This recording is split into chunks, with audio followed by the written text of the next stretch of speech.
You settle into your seat at the very back of the plane, a worn duffel bag resting on your lap. The engines hum beneath you, and the cabin quiets as passengers settle in. Your heart pounds, not from nervousness, but anticipation. This airline, SkyVista Airways, is yours.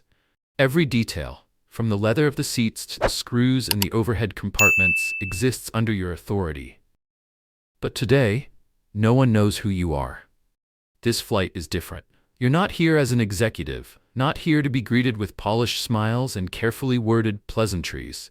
You want the unfiltered truth, the reality of your airline as experienced by the average passenger. No VIP treatment, no artificial warmth because of your title. Just raw, honest service. A flight attendant passes by without so much as a glance in your direction.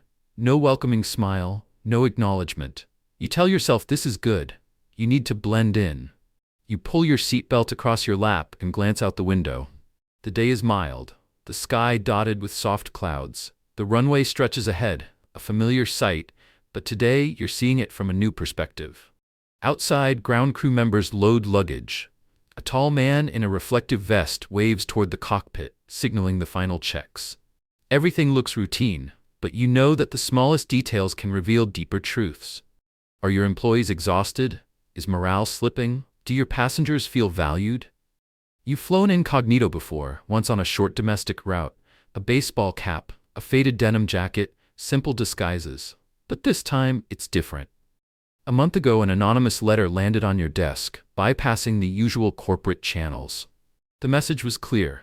A particular flight attendant was humiliating passengers, specifically those of certain racial and ethnic backgrounds. The letter named her outright, detailing her uniform and demeanor. Your executive assistant passed it along, but it never reached public relations. Instead of forwarding it further, you chose to investigate yourself. This flight is your test. You ensured your ticket aligned with the same crew schedule, making it easy to observe without suspicion. Now here you sit, in row 29, seat C, a section of the plane you rarely even walk past when flying in your usual capacity. No one but your Chief Operating Officer, Daniel Greer, knows you're here. At the front of the cabin, you spot her. Emily Sloan, the flight attendant in question. Her brown hair is tightly pulled into a bun, her posture rigid with efficiency. She moves with a practiced air, yet there's a noticeable chill in her demeanor. Beside her, a younger male attendant checks a tablet, a forced smile stretched across his face. You wonder, can they sense something different about you? Could your body language, the way you carry yourself, betray your true identity? You glance at your watch, an expensive model that might raise suspicion. You're dressed down in cheap sneakers, a simple gray t-shirt under a light jacket, doing your best to blend in. No priority boarding, no first-class perks, just an economy seat with limited legroom. It feels oddly unfamiliar. For the first time, you truly sit among your passengers. If this is their experience, can you honestly say you understand them? Across the aisle, an elderly woman struggles to hoist her carry-on into the overhead bin. She exhales heavily, clearly out of breath. Emily remains still, making no move to assist. Instead, another passenger, an ordinary woman, stands up to help. A flicker of disappointment stirs in your chest. Maybe it's nothing. Maybe Emily is simply distracted, or maybe this is just one small misstep.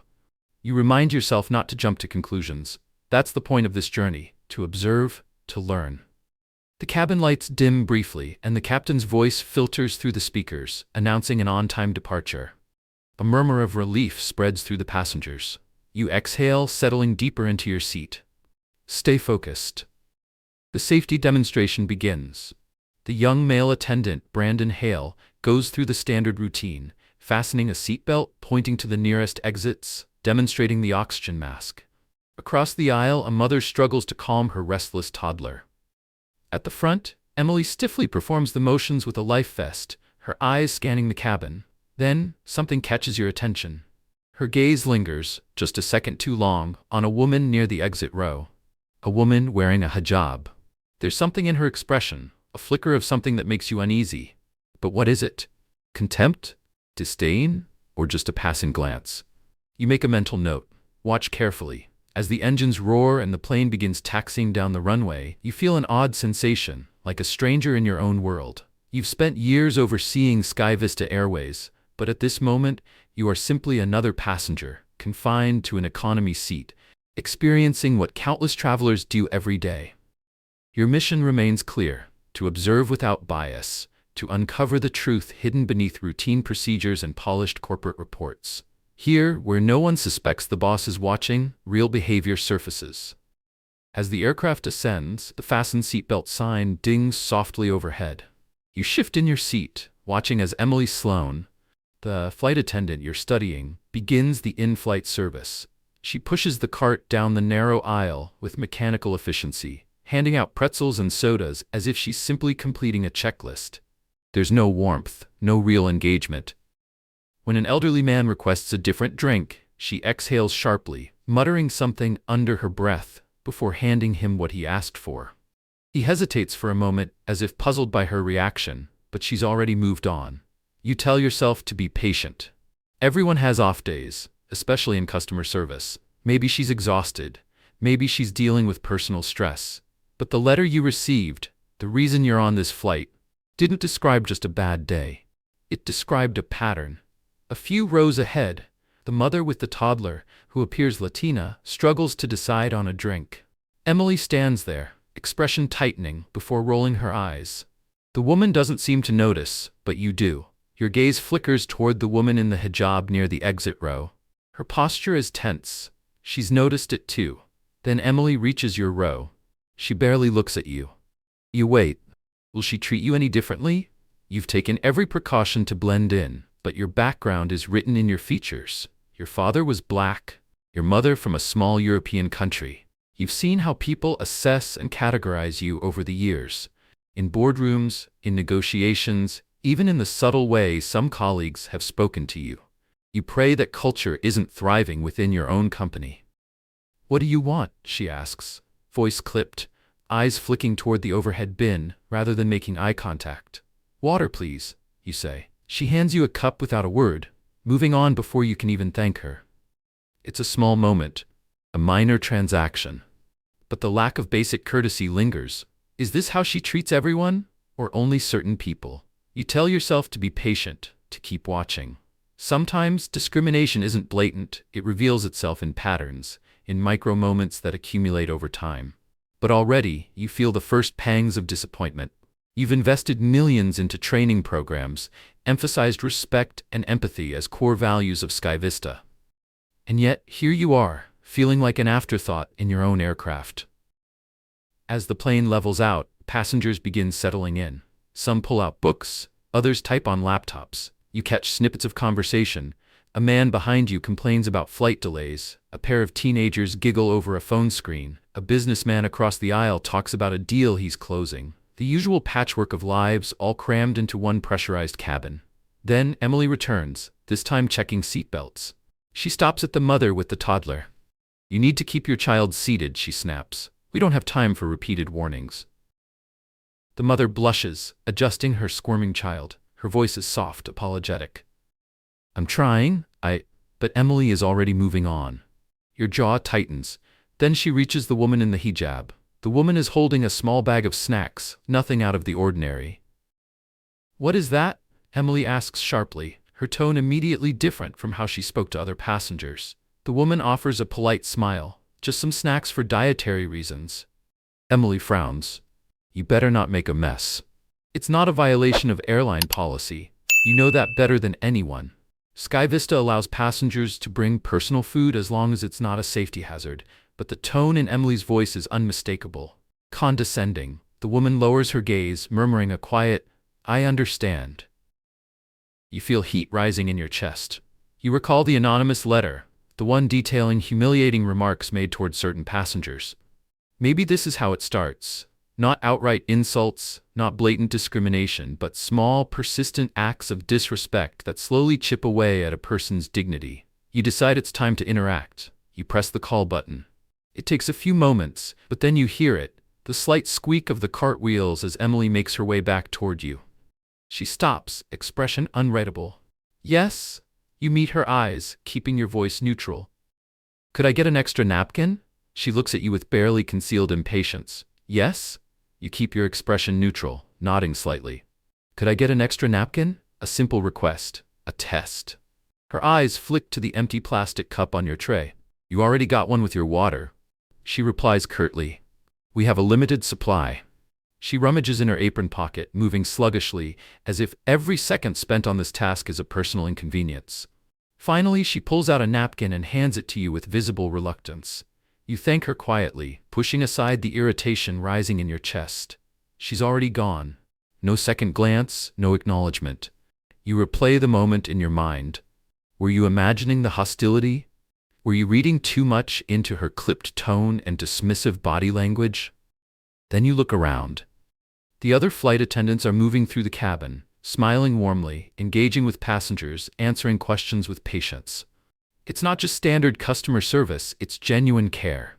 They kneel when speaking to elderly travelers, joke lightly with anxious first-time flyers, offer assistance before being asked. And then there's Emily Sloan. The contrast is glaring. She strides past a row where a man struggles to fasten his seatbelt. Instead of offering assistance, she exhales sharply, her annoyance audible. The man hesitates, fumbling with the buckle. A fellow passenger leans over to help him, while she walks on, oblivious. Your stomach tightens. How many times has this happened before? You recall a conversation you once had with Daniel Greer, your COO. He always said, "Our employees are the face of Sky Vista. It doesn't matter how comfortable our seats are or how great our food is. If passengers encounter rudeness, that's what they'll remember." And here, sitting in disguise among your customers, you see exactly how one toxic employee can poison an entire flight's atmosphere. You try to rationalize, maybe she's having a bad day. Maybe there's something weighing on her personally. But no personal issue justifies consistent, targeted disrespect, especially not the kind described in the anonymous letter. You need to dig deeper. This flight is a short one. You have a connecting flight to Denver, and you already know Emily is scheduled to work it. You'll remain unnoticed. Perhaps on the next leg, or upon landing, you'll find the proof you need to take action. A soft chime from the cockpit signals an announcement. "This is your captain speaking. We may experience some light turbulence ahead. Please remain seated and ensure your seatbelts are fastened." A faint tremor runs through the plane. Passengers shift uncomfortably, a few glancing around anxiously. You observe as Emily strides to the nearest jump seat and buckles herself in. She doesn't check on anyone. Another attendant, a young man with kind eyes and an easy smile, moves carefully down the aisle instead, reassuring a nervous traveler with a quiet word and a pat on the shoulder. When the turbulence comes, it's mild, a brief, stomach-fluttering wobble. Then, it's gone. The seatbelt sign clicks off, and the routine resumes. A few minutes later, you notice an older woman near the window pressing the call button repeatedly. Her face is drawn, her expression uneasy. You guess she's feeling nauseous or unwell. Emily approaches, her body language already radiating impatience. The woman speaks softly. "I need to get something from my bag, my medicine. It's in the overhead bin. I don't feel well." Emily crosses her arms. "I have other tasks right now." The woman blinks, clearly caught off guard. "If it was so important, you should have kept it with you," Emily adds flatly. The elderly woman lowers her gaze, her cheeks flushing red. "Your seatbelt is unfastened before you even realize you've moved. You're about to stand when someone else beats you to it." The bright, smiling flight attendant from earlier, James Holloway, according to his name tag, steps forward. He moves without hesitation, retrieving the woman's bag and gently handing her the medicine she needs. She murmurs a heartfelt, "Thank you." You watch the entire exchange, your blood simmering. Emily steps back, arms still crossed, her expression unreadable. But she doesn't offer help. Not even a word. The descent begins. You feel the tension in the cabin growing. The mother with the toddler clutches her child a little tighter, as if trying not to give Emily another reason to glare. The elderly woman keeps her medicine close, her face pale but relieved. The woman in the hijab sits quietly, hands clasped, eyes closed as if in silent prayer. Your pulse races. You don't just suspect something is wrong, you know it now. The letter wasn't exaggerated. This isn't just occasional rudeness, this is deliberate. The plane rolls to a smooth stop at the gate. The familiar sounds of passengers unbuckling, shifting, standing fill the air. You stay seated, watching. Emily positions herself at the front exit, her face still cool, unreadable. Then the final confirmation comes. The woman in the hijab walks past her. Emily says nothing. A passenger of East Asian descent follows. Again, Emily offers no standard goodbye, no acknowledgement, but when a white businessman in a suit exits, she gives him a short but audible, "Have a great day." The pattern is impossible to ignore. You step off the plane, heart heavy. There is no doubt now, but you need more. The letter hinted at far worse than subtle dismissiveness. It suggested outright humiliation. You need more proof. You need to see what happens when she thinks no one is watching. As you step into the bustling terminal, you tighten your grip on your duffel bag. This isn't over yet. As you walk through the jet bridge heading into the terminal, you hear her voice again. Emily Sloan. She's speaking to another crew member, her tone casual, but the words are anything but. She acted like I was supposed to cater to her every little need, Emily mutters. And that woman with the headscarf, just sitting there with her little snacks like she owns the place. Your stomach turns. It's not a full-blown slur, but the contempt in her voice is undeniable. You keep walking, forcing yourself not to react. Not yet. She has no idea who you are. That thought chills you more than anything. This is how she speaks when she feels safe, when she thinks there are no consequences. Anger swirls inside you, but it's laced with something heavier. Disappointment. This airline, Sky Vista Airways, is your life's work.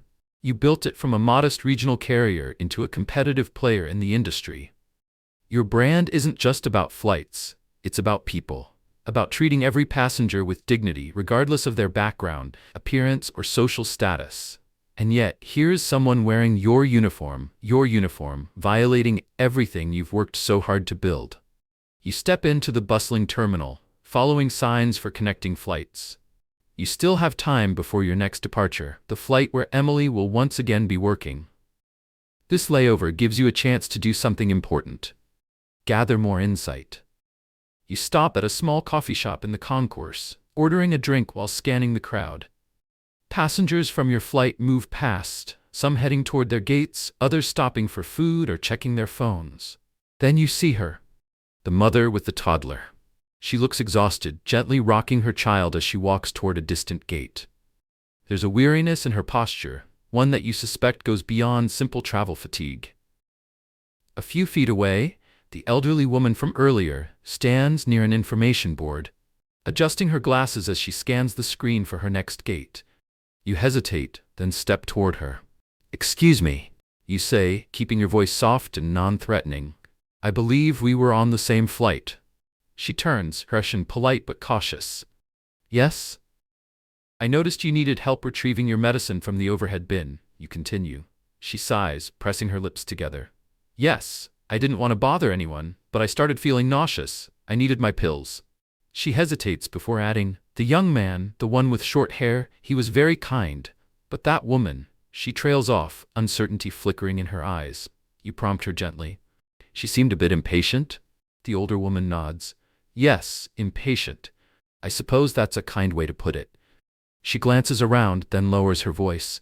"Some people shouldn't be in customer service if they can't be bothered to help." Her words weigh on you. You let the silence stretch before offering her a small nod. "I just wanted to check on you. Safe travels." She thanks you before turning back to her gate. You return to your coffee, though the taste barely registers. How many times has this happened? How many complaints like this have been filed or ignored? You think about the letter that led you here. How many others might have been sent? How many were dismissed before they ever reached your desk? Your fingers tighten around your cup. Then, from the corner of your eye, you see another familiar figure, the woman in the hijab. She's seated near a window in a waiting area, a book resting in her lap. Every so often, she glances up as if expecting someone. You hesitate. Would approaching her be intrusive? After a moment of indecision, you take a deep breath and walk over. "Excuse me," you say gently. "I believe we were on the same flight." She looks up, studying you carefully. You see a flicker of caution, curiosity. Then, as if sensing why you're here, she speaks first. "The flight attendant, right?" She asks in a quiet voice. You nod. She closes her book, offering a weak smile. "I've experienced worse." That simple sentence lands like a punch to the gut. She exhales softly, glancing toward the window. "It's not the first time I felt singled out, but but it still gets to me. You swallow the lump in your throat. I'm sorry, you murmur, and though she doesn't know who you are, you mean it more deeply than she could ever realize. She had no right to speak to you that way. She shrugs with quiet resignation. It's something I've almost come to expect. Her words sit heavy in your chest. This is the real problem. Not just a single rude flight attendant, but an entire system that allows passengers like this woman to feel powerless, to accept mistreatment as inevitable. She glances at you again. Thank you for noticing, though. It helps to know I wasn't imagining it. You choose your words carefully. I hope your next flight is a better experience. She nods, thanking you politely before reopening her book. You step away, but the weight of the conversation follows you. For the next few hours you wander the terminal, lost in thought. You built SkyVista Airways on a foundation of inclusivity. You marketed it as an airline that champions fairness and diversity. Your hiring practices emphasize these values. You've awarded scholarships to aspiring pilots from underrepresented backgrounds. You've funded mentorship programs for flight attendants of color. You've hosted diversity workshops, and yet, here you are, watching blatant bias unfold in front of you. It's not just frustrating, it's humiliating. Not for you. For every passenger who has walked onto one of your planes expecting a safe, welcoming experience, only to be met with hostility from someone in your uniform. You could fire Emily Sloan in an instant. Your authority makes that decision effortless. But is she the problem? Or is she a symptom of a deeper issue? You need to know. You check the time. Your connecting flight is boarding soon, the same one Emily will be working. It's time to go further. This isn't just about one flight. It's about everything. You make your way to your next gate, scanning the waiting area as you approach. The aircraft for this leg is much larger, a long-haul model, built for extended journeys. As your eyes sweep across the crew preparing for boarding, you spot Emily Sloan immediately. She's leaning against the counter, scrolling through her phone, completely indifferent to the environment around her. A passenger stands a few feet away, hesitating, trying to get her attention. She doesn't acknowledge them. Eventually, they give up and approach another flight attendant, who assists them immediately. Your jaw tightens. You tell yourself to stay focused. You're here to observe, not to react, not yet. When general boarding is called, you shuffle in with the crowd, blending in once again. This time, you've deliberately booked a seat closer to the galley, where flight attendants gather between duties. As you stow your bag under the seat in front of you, Emily moves briskly past. No greeting, no eye contact, just like before. Passengers continue filing in. From your vantage point, you hear her instructions, sharp and impersonal. Stow your bags overhead. Watch your step. Move into the aisle. Her tone isn't outright rude, but it lacks the professionalism and warmth that you expect from SkyVista Airways employees. Then you notice something else. Her tone changes depending on who she's addressing. When speaking to passengers who appear to fit a certain standard, well-dressed, business travelers, people who look like her words are at least neutral, sometimes even polite.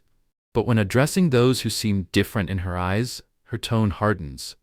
A man with a foreign-sounding name on his boarding pass gets an impatient, "Is your seatbelt on?"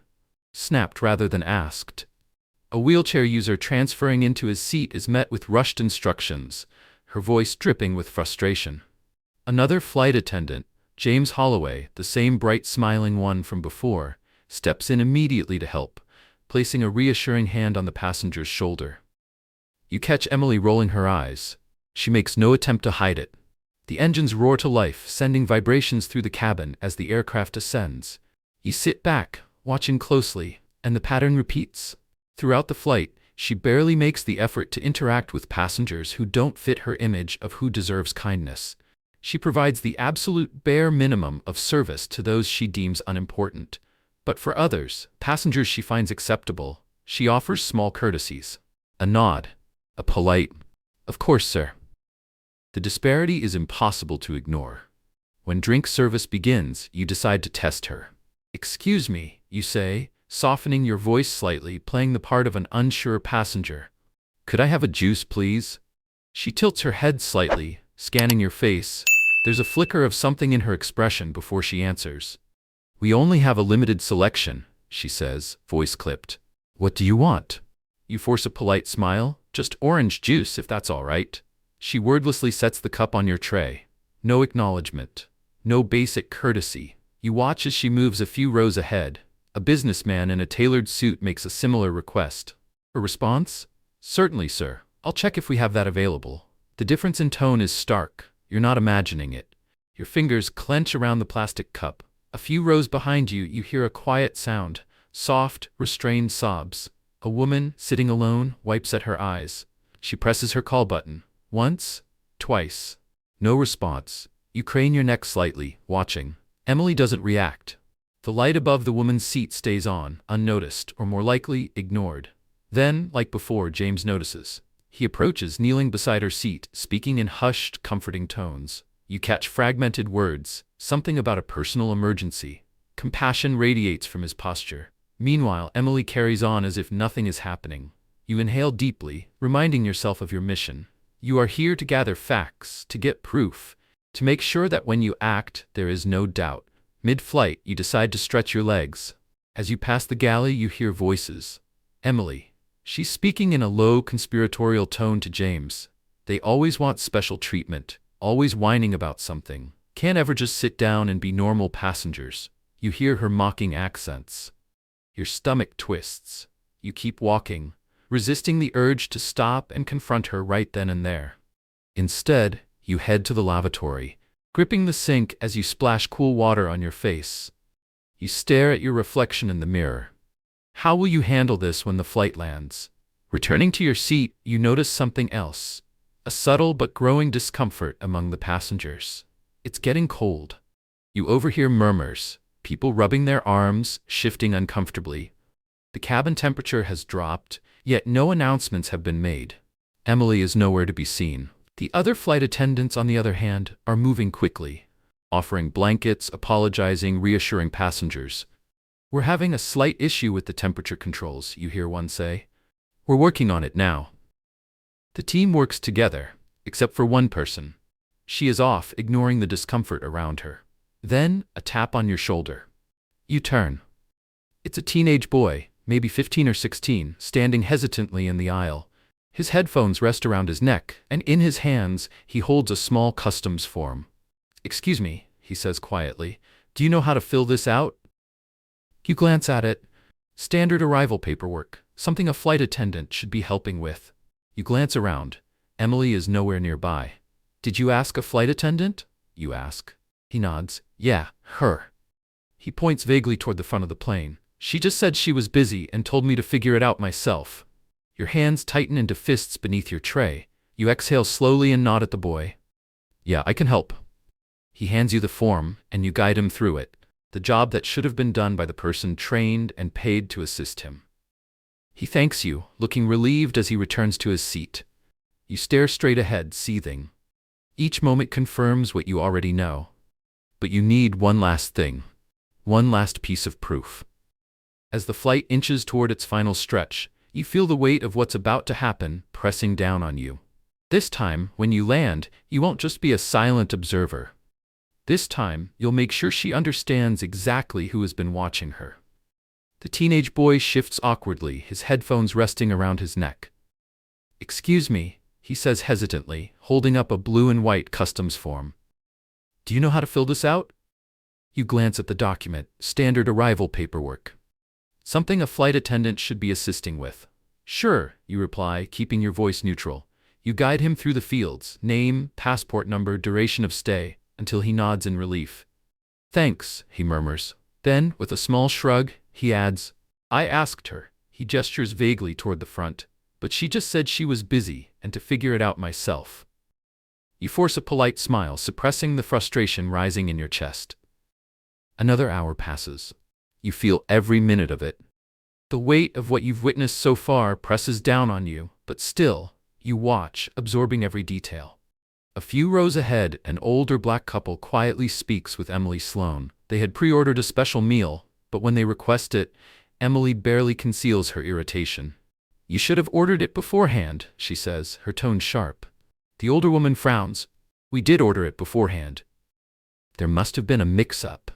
The man adds politely, could you check? Emily exhales loudly, folding her arms. There's nothing I can do about that now. She doesn't even try to check. She simply walks away. The couple exchanges a disappointed glance, but says nothing. Your stomach churns. The anonymous letter you received, the one that brought you here, did not exaggerate. If anything, it downplayed the reality. She isn't just rude. She targets passengers, singling them out with hostility while treating others with basic, if begrudging, politeness. You imagine standing up, confronting her right now. But what would that accomplish? A public spectacle? Distressed passengers? Chaos mid-flight? No. You force yourself to stay patient. To wait until landing. It takes everything in you to sit still. Then the final descent begins. The intercom crackles to life as the captain speaks. Cabin crew, prepare for landing. From your seat, you see Emily strap into the jump seat near the front. Arms folded, eyes forward, expression unreadable. But you suspect she feels no remorse. The plane touches down with a smooth bounce, reverse thrusters roaring as the aircraft slows. The familiar flurry of movement follows, the ding of the seatbelt sign turning off, passengers shifting, retrieving their bags, stretching after the flight. You remain seated, watching, waiting. At the front of the cabin, Emily stands near the exit, her face impassive. Then, you see it. The woman in the hijab steps forward to disembark. Emily doesn't acknowledge her, doesn't offer a single word. Then, an East Asian passenger follows. Again, nothing. But when a white businessman in a tailored suit steps past, Emily gives him a polite farewell. Have a great day, sir. The difference is undeniable. Your chest tightens. You rise slowly, letting the rest of the passengers leave first. You know what you have to do next. The bright smiling flight attendant from earlier, James Holloway, catches your eye as you stand. He nods kindly, likely assuming you're just another traveler. You clear your throat. Could I have a quick word with you? In private. He blinks, momentarily thrown off, but he nods. Of course. He leads you toward the galley, away from Emily's line of sight. You glance around, ensuring she isn't nearby. Then, you lean in slightly, lowering your voice. Listen, you say carefully. I'm in a position to address some concerns about what happened on board. I'm not just a passenger. James's eyes widen slightly. You can almost see his mind working. Maybe he assumes you're from corporate or an undercover inspector. I'd like to speak with the lead flight attendant or the captain, you can continue. James quickly nods. I can get the purser. He's right here.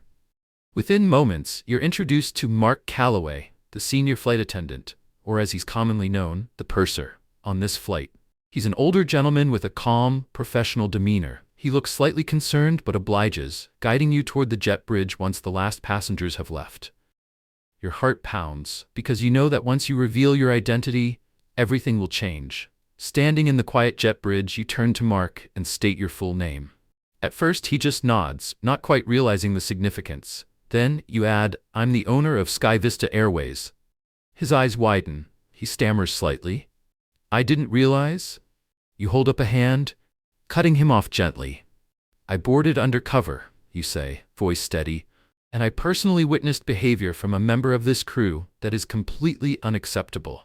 Mark exhales sharply, glancing back toward the aircraft. I'm guessing I know who you're referring to, he mutters. Behind him, James shifts awkwardly, looking between the two of you. You nod toward him. I want you here too. I need a witness who can confirm what I saw. Mark rubs his forehead, sighing. I've had my suspicions for a while. She's had complaints from other flights, but somehow the reports never seem to stick. Your fingers curl into a fist. Of course. She's been reported before, and yet, she's still here. Your voice trembles slightly, but not with hesitation, with anger. Well, you say, your voice resolute, this time I saw it with my own eyes. The three of you stand in silence for a moment, the weight of the conversation settling between you. Then, James speaks, his voice quieter than before. I should have said something sooner, he admits, shifting uncomfortably. But I'm new. I didn't want to make waves. You can't blame him. You know how fear of retaliation can silence employees. You place a steady hand on his shoulder. Thank you for telling me, you say firmly. Don't worry, you're protected. Sky Vista has a zero-tolerance policy for discrimination, and that includes protecting the employees who speak up about it. Mark exhales slowly. What happens now? You square your shoulders. We handle this. Now. You barely have time to process the weight of your decision before a commotion at the cabin door pulls your attention. Emily Sloan steps onto the jet bridge, her eyes scanning the area. She notices you. Her gaze flickers toward Mark Calloway, the purser, and then to James Holloway, the young flight attendant standing nearby. Her posture stiffens. Her eyes narrow. She doesn't recognize you, not yet, but she senses that something is off. She approaches, arms crossed, her expression guarded. "Is there an issue?" she asks, voice clipped. You see it in her eyes, calculating. She's already forming a judgment, trying to assess whether she needs to be defensive or dismissive. Before you can respond, Mark steps forward, his tone firm. "We're just having a discussion," he says, his voice carrying authority. "Wait by the galley, please." Emily hesitates, clearly ready to argue, but then her eyes meet yours. Something in your expression makes her pause. Without another word, she turns on her heel and strides back onto the plane, glancing over her shoulder as she goes. You release a breath you didn't realize you were holding. Mark looks at you. "We should move somewhere private. There's a small administrative office near the gate." You nod. "Let's go." As the three of you make your way through the busy terminal, no one pays you any special attention. No one suspects your true identity. Inside the small office, you finally allow yourself a moment to breathe. You turn to Mark. "Tell me everything you know about her." He exhales, looking both impressed and uneasy at your presence. "She's been with us for a couple of years," he explains. "Had complaints before, but somehow nothing ever seems to stick." He shakes his head. "Some passengers don't bother following up, others don't want the hassle, and sometimes the reports just get lost in the chain of command." Your teeth grind together. "That is unacceptable." Your voice is sharp when you finally speak. "We need accountability, immediately." Mark nods, pulling out his phone to contact a senior manager. Beside him, James shifts uncomfortably. I'm sorry I didn't say anything sooner," he murmurs. You shake your head. "This isn't your fault," you reassure him. "This is a systemic failure, and we're going to fix it. But first, we deal with this specific case." After a few minutes, a ground operations manager arrives, a middle-aged man in a crisp uniform, his expression perplexed as Mark quickly fills him in. The manager's face pales when he realizes who you are. I had no idea you were on board," he stammers. You hold up a hand. "That's the point." He quickly nods, straightening his posture. "How do you want to proceed?" You meet his gaze. "I want her brought in, immediately." The manager hesitates. "Would you rather remain anonymous?" You shake your head. "No," you say firmly. "She needs to understand exactly who she's been disrespecting all day, and more importantly, who she's been mistreating for far longer." Moments later, the door creaks open. Emily Sloan steps inside. She looks uneasy, her eyes darting around the cramped office. The door clicks shut behind her. Her gaze flickers over your clothes, your face. You can almost see her trying to place you. Mark stands behind her. James lingers to the side, arms crossed, visibly tense. You take a moment to steady yourself before finally addressing her. Her voice breaks the silence first. "What's going on?" she demands. "I have another connecting flight to staff." Your reply is calm, steady. "No, you don't." She blinks. "Excuse me?" "You're grounded," you say, effective immediately. Confusion clouds her expression. She opens her mouth to protest, but you continue before she can speak. "I am the owner and founder of SkyVista Airways." Her entire body stiffens. The flush that creeps into her cheeks tells you everything. She blinks rapidly, struggling to process the revelation. She stammers. "That's absurd." Her voice wavers. "I'm sure you're mistaken," she insists. She glances toward Mark, then James, then the manager. Searching for support, she finds none. Mark's expression is stern, the manager's jaw is set. James is looking at the floor. Slowly, you begin recounting everything, every incident. The refusal to assist the elderly woman with her medicine. The rude remarks to the mother with the toddler.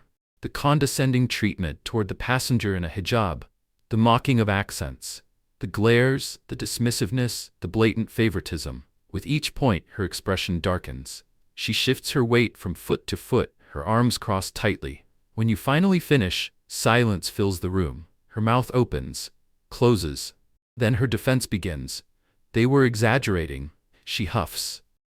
"You know how passengers are, always complaining," she scoffs, shaking her head. "I was just strict and efficient. That's not a crime." You let her words linger in the air for a moment. Then you respond with quiet intensity. Strict and efficient? You lean forward slightly. You refuse to assist an elderly woman when she needed her medicine. Her jaw tightens. You rolled your eyes at a passenger in a wheelchair. She swallows hard. You ignored a woman in distress. You mocked passengers with accents. And you treated some travelers markedly worse than others. Her face drains of color. You hold her gaze. This wasn't about being strict. This was targeted discrimination. She shakes her head quickly. That's not true. But she can hear the weakness in her own voice. Her eyes dart around, still searching for someone to defend her. No one does. Finally, you deliver the final blow. I am suspending you immediately. Her mouth falls open. There will be a full investigation. And if what I witnessed today matches the prior complaints in your file, your voice hardens. Your employment will be terminated. Her face reddens. Her hands clench into fists. This is ridiculous, she spits, but no one comes to her defense. The manager steps forward. I'll escort you to collect your belongings. The finality of it settles in her eyes. She exhales sharply, shaking her head in pure disbelief. Then, with stiff movements, she turns and storms out. The room is silent. James lets out a slow, shaky breath. Mark rubs a hand over his face. You exhale? This was just one flight, one employee, but this moment is a turning point for her, for you, and for Sky Vista Airways. Emily Sloan tries to interrupt, but you hold up a hand, your voice firm yet calm. You singled out passengers who didn't fit your personal comfort zone, you state. I heard you mock accents. I heard you use demeaning language about travelers who needed extra assistance. I watched you refuse even the most basic courtesy to people who deserved respect. She shakes her head frantically, her eyes darting from face to face. They were exaggerating, she pleads. You know how passengers are, always complaining. Her voice falters, because she realizes nothing she says will erase what you witnessed firsthand. The color drains from her face. Her lips tremble in the silence that follows. I'm suspending you, you say, your tone resolute. There will be a formal investigation, and if these allegations are confirmed, which, frankly, I have no doubt they will be, your employment will be terminated. She opens her mouth, perhaps to argue, perhaps to beg, but the ground operations manager steps forward. I'll escort you to collect your belongings, he says, his voice clipped. Then, you'll be placed on administrative leave, pending a hearing. A flurry of emotions crosses Emily's face. Anger, fear, resentment. She inhales sharply, then hisses through clenched teeth. This is ridiculous. But she doesn't protest further. She knows she's lost. The manager gestures toward the door. Without another word, she turns and strides out, back stiff, not sparing a glance at anyone. As the door closes behind her, the silence in the room feels almost heavy. Mark Calloway, the purser, lets out a long breath. Beside him, James Holloway closes his eyes for a moment, as if relieved that the tension has finally broken. You remain still, a strange mix of triumph and sadness settling over you. Yes, you've resolved this issue. But you know this isn't the only one. Mark meets your gaze. We needed this accountability for a long time, he admits. I hope this sends a message. You nod, running a hand over your face. Exhaustion seeps in, but so does determination. I'll be scheduling a company-wide meeting soon, you tell him. Expect big changes. Mark nods firmly. James offers a small, relieved smile. The manager escorts you back toward the concourse, offering to debrief you on any necessary paperwork. You wave it off for now. I'll address everything through official channels, you assure him. Then, after a pause, you add, but first, I need to check on at least one of the passengers she mistreated. The manager hesitates. We can check if she's still at baggage claim, he replies. Together, you weave through the bustling airport, past clusters of passengers hurrying to their destinations. Finally, you see them. The older black couple, the ones whose special meal request was ignored. They stand at a customer service counter, their expressions frustrated as they speak with an agent. You approach, feeling their tension. The woman looks up first. Her gaze is polite, but there's no recognition. She doesn't realize you were on her flight. You speak gently. Hello, I noticed you had trouble with your meal during the flight. The man straightens, crossing his arms. Yes, we did, he says. We were told at check-in that our meal was confirmed, but on board, the flight attendant acted like we were an inconvenience. You nod sympathetically. I want to apologize. That was unacceptable. They exchange a curious glance. You realize suddenly that you haven't identified yourself. You can't exactly stand in the middle of the concourse and announce that you own the airline. So you choose your words carefully. I'm in a position to make changes, you say quietly. And I want you to know, your feedback matters. You hesitate before adding, if you're willing, please share your experience officially. I'll make sure it doesn't get lost. The woman studies you for a long moment. Then slowly her eyes soften. She gives a small nod. We will, she says, her voice carrying a touch of hope. You step back, letting the customer service agent continue assisting them. Before you leave, you turn back. And, thank you for choosing us in the first place, you say sincerely.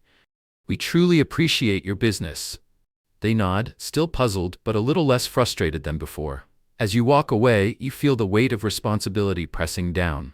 This isn't just about one bad employee, it's about the system that let her thrive. It's about every complaint that never reached you. It's about every traveler who walked onto your airline expecting fairness and left feeling less than human. It's not enough to remove one rogue flight attendant. You need sweeping reforms in training, reporting, and accountability. Otherwise, this will happen again. Again. Again. You head for the exit, pulling out your phone. You dial your COO, Daniel Greer. He picks up almost immediately. You brief him on everything. His voice on the other end is a mix of alarm and readiness. I'll convene a meeting with legal and HR first thing in the morning, he says. We also need to release a statement for internal channels. You nod to yourself, feeling the weight of the day settling in. You're right, you reply. This is just the beginning. You climb into a cab, staring out the window as the city lights blur past. You replay everything in your mind. The humiliations you witnessed were real. The letter you received? It was an understatement. The arrogance of that flight attendant? It was only possible because the system meant to catch behavior like hers had failed. And that failure, it was on you. On your leadership team. As the cab weaves through the traffic, you settle into a heavy silence. Tomorrow's crisis meeting won't just be about damage control. It will be the beginning of something bigger. Something that ensures this never happens again. The overhaul must be sweeping, not just a fix for one bad employee, but a transformation that ensures dignity for every passenger and protects employees who dare to speak up about injustice. A few hours later, you find yourself alone in your hotel suite, exhaustion pressing down on you. The city lights shimmer beyond the window, their glow reflecting in streaks across the polished floor. You sink into a chair, rubbing your temples, then check your phone. Messages and emails flood in. Word has traveled fast. Some messages are supportive, commending you for personally taking action. Others are confused. Colleagues, employees, even industry insiders, wondering why you chose to go undercover instead of handling the issue from your executive office. You don't have the energy to respond to them all right now. Instead, you close your eyes and the faces return. The mother with the toddler, exhausted yet cautious, trying to shield her child from hostility. The older woman, left stranded when she needed her medicine. The woman in the hijab, treated with thinly veiled disdain. The teenage boy, left to figure out his customs form on his own. The elderly black couple, denied their pre-ordered meal and dismissed without a second thought. Each incident alone might seem small, a moment of frustration in a long travel day. But together, they form a tapestry of contempt, one that was allowed to grow unchecked under your watch. A deep sting of embarrassment settles in your chest. This is more than just about protecting customers. More than your airline's public image. This is about living up to the values you claim to champion. Morning comes sooner than expected. You wake from a restless sleep, but there's no time to dwell on it. Within hours, you find yourself in a different airport terminal, boarding a flight. This time, not undercover. Now you have a mission. During the flight, you tap furiously at your laptop, summarizing everything that needs to change. New training initiatives to reinforce respect and empathy. Revised reporting procedures to ensure no complaint goes unanswered. Random quality checks on flights to hold employees accountable. An enhanced feedback platform so customers and staff alike feel heard. As the plane soars, you reflect on how you let this happen. Success had lulled you into complacency. You trusted that your policies were enough, that your training programs were enough, that your hiring standards were enough. But policies mean nothing if they aren't enforced. Rules mean nothing if managers ignore complaints. And leadership means nothing if you aren't truly connected to the people who rely on your airline, both your passengers and your employees. Upon landing, you waste no time. You rush to SkyVista Airways corporate headquarters, where an urgent executive meeting has been called. When you enter the conference room, you find your leadership team already assembled. Some look nervous, others look resolute. At the head of the table, your COO, Daniel Greer, gives you a small nod of acknowledgement.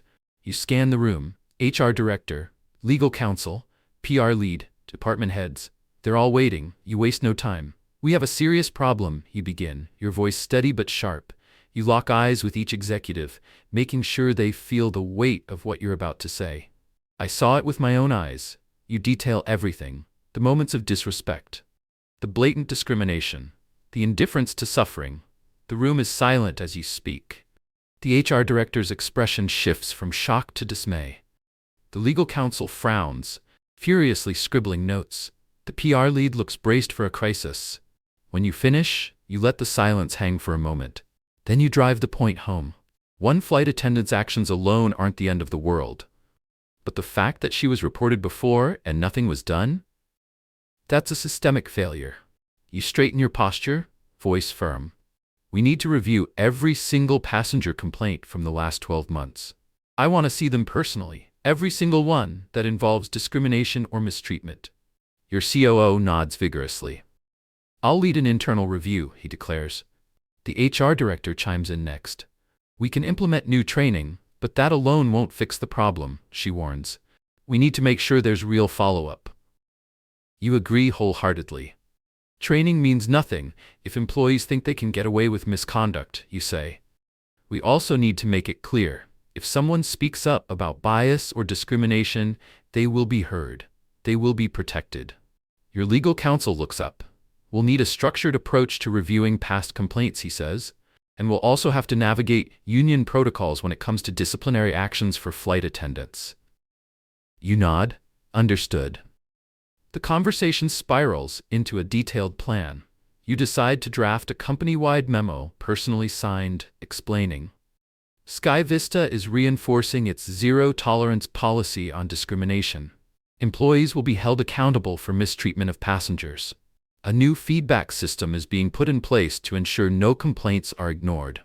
Staff will be encouraged to speak up, and whistleblowers will be protected. In the following days, the tension in the office is palpable. Word spreads that you boarded a flight undercover and personally caught a flight attendant mistreating passengers. Some employees are nervous, worried that other departments might face scrutiny. Others are relieved, hoping this signals a renewed commitment to fairness. Department managers scramble to compile records, funneling passenger complaints to HR for analysis. You stay on top of everything. You demand daily updates. And as the system starts to churn, something becomes clearer than ever. This wasn't just one bad apple. It was a failure in accountability. And now, you're about to change that. The suspension holds. Emily Sloan remains grounded while her union representative pushes for a formal hearing, demanding a fair process. You welcome it. You have more than enough first-hand evidence to justify her dismissal. But this isn't just about proving her misconduct, it's about setting a precedent. While the corporate machine begins processing her case, you turn your attention to something just as important: the passengers who were affected. You personally direct the customer service teams to reach out to the mother with the toddler who was humiliated in front of the entire cabin, the elderly woman who was left struggling when she needed her medicine, the woman in the hijab who had to endure condescension and bias, the teenage boy abandoned when he asked for help with his customs form, the elderly black couple who were denied the meal they had pre-ordered. Each of them receives a formal apology from the airline, along with compensation as a gesture of goodwill. But you don't stop there. You personally sign letters addressed to each of them, acknowledging what they went through, promising a better future for SkyVista Airways. And in every letter, you include something unexpected: your direct email, a way for them to reach you personally, to share any further concerns, feedback, or suggestions. It's a small step, but it's one that might restore at least a fraction of their trust. The day arrives sooner than expected. You sit in a small, windowless conference room, surrounded by the HR director, her expression professional but firm, the legal counsel reviewing a thick stack of past complaints, the union representative, his face carefully neutral, and Emily Sloan herself. She looks different now, out of uniform, dressed in civilian clothes. Her face is drawn, her eyes darting nervously as she takes her seat. The hearing begins. She tries to defend her actions, insisting that she was simply strict and efficient. She denies targeting anyone based on race, ethnicity, or background. She argues that any remarks overheard were taken out of context. Calmly, methodically, you recount your observations. You describe the dismissive way she treated passengers who needed assistance, the way her tone shifted depending on who she was addressing, the coldness, the impatience, the outright favoritism. You quote her exact words, you provide the dates, the moments, the details, and then the HR director presents something even more damning, a history of complaints. Passenger reports from past flights, all echoing the same pattern of behavior. Emily grows desperate. She raises her voice. She claims that passengers lied, that people were too sensitive, that James Holloway, the flight attendant who corroborated your story, was out to get her. Each excuse falls apart. The union representative does his duty, arguing for due process, ensuring her rights are respected. But even he knows the weight of evidence is insurmountable. The panel comes to its decision. Her employment will be terminated for cause. Emily sits still for a moment, as if unable to process what's just happened. Then, without a word, she stands. As she brushes past you on her way out, you sense her fury, her humiliation, but you stand by your decision. Because this isn't about her. It's about every passenger she mistreated, and every employee who stayed silent out of fear. After the hearing, you step into the hallway where the HR director joins you. She sighs, rubbing her temples. "We did the right thing," she says. You nod, though your shoulders feel heavy. "Yes," you reply, "but this is just the start." She exhales, looking toward the floor. "We have the full results of the internal investigation coming in soon," she says. "We may find more employees who acted similarly, or managers who ignored complaints." Your jaw tightens. We address each one. No exceptions. In the following weeks, SkyVista Airways undergoes a cultural shakeup. You dedicate significant resources to rolling out a new training program focused on active empathy and unconscious bias. Mandatory workshops for every level of staff, from executives to ground crew. A new feedback system, ensuring passengers' concerns are submitted directly to the central office, not lost along the way. Stronger accountability policies where ignoring complaints has real consequences. To ensure lasting change, you establish a diversity and ethics committee composed of employees from different backgrounds. Their mission? To monitor progress, audit complaints, and ensure this transformation isn't just a one-time crackdown, but a permanent cultural shift. The press gets wind of your undercover operation, and soon, the media explodes with coverage. Some outlets criticize the airline for allowing an employee like Emily to remain for so long. Others praise you for taking direct action instead of hiding behind corporate bureaucracy. You accept both sides, because mistakes were made on your watch, but you are doing everything in your power to correct them. The board of directors calls a special meeting. Some members fear the bad publicity, worried that stock prices will dip. You reassure them, transparency and proactive measures will restore public trust. And in fact, your authenticity might just turn the tide in your favor. Yes, shareholders care about profits, but they also care about brand reputation, and trust is something you cannot afford to lose. As your reforms take root, you see a shift. During your visits to airline facilities, employees look you in the eye differently. Some thank you for making it clear that bigotry has no place here. Others share their own stories, times they witnessed or experienced discrimination, but stayed silent out of fear. You encourage them to speak up. At a coffee break, a gate agent tells you about a moment months ago when a passenger was mocked for wearing traditional African attire. The agent regrets not reporting it. You look him in the eye. "It's never too late to do the right thing," you tell him. And you mean it. Through all of this, you come to an important truth. It's easy for leaders to become insulated, to get lost in the comfort of power and distance. But by going undercover, you saw the truth firsthand. You reconnected with the passengers who trust you. You reconnected with the employees who serve them. And now? SkyVista Airways is about to enter a new era, one where dignity is non-negotiable. Months pass, but the memory of that flight, of seeing Emily Sloan's scornful eyes as she dismissed passengers, remains vivid. It fuels your determination to never again let complacency or bureaucracy hide the truth of what happens on your airline. SkyVista Airways releases its annual report, and for the first time, it includes a new section: ethics, culture, and accountability. It outlines the steps taken to reinforce a zero-tolerance policy on discrimination. It details the metrics used to measure improvement. Passenger complaints are processed more efficiently than ever. Training completion rates hit an all-time high.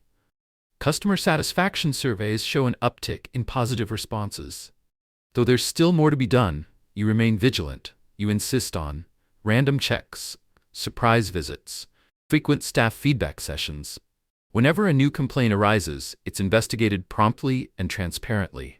This is how change is sustained. One day, you find yourself passing through an airport terminal en route to a speaking engagement on diversity in aviation. As you navigate the crowd, a man steps toward you. He looks vaguely familiar. Then, he smiles, and you recognize him. James Holloway, the bright, smiling flight attendant who once stood nervous but brave, choosing to speak up. He's out of uniform today, apparently traveling for personal reasons. "I just wanted to say thank you," he says warmly. He tells you how much the past few months have changed the work environment. He feels safer voicing concerns. He's seen the difference in how management responds to complaints. You smile, a surge of satisfaction rising in your chest. "You backed me up," he continues, his voice filled with genuine gratitude. "When I was afraid of speaking out against her." You shake his hand, proud of the progress, not just in him, but in the entire airline. As you continue toward your gate, your phone buzzes with a notification. An email. From someone else you remember. The woman in the hijab. You open it. She writes to express gratitude for the changes she's noticed. On a recent flight, she says, the crew treated her with warmth and respect. They offered assistance with her carry-on without hesitation. They made sure she was comfortable, just like any other passenger. She also mentions that she read about your undercover operation in the news, and she wants you to know it made a real impact. You stare at the words for a long moment, your heart brimming with relief and pride. The work isn't done. Cultures don't change overnight. Bias can creep back in subtle ways, but you've set SkyVista on a path where complacency is no longer tolerated. And now, you are watching it work. The ghost of Emily Sloan lingers, not in regret but as a reminder of the harm one person can inflict if unchecked. The power of first-hand truth, the responsibility you reclaimed that day.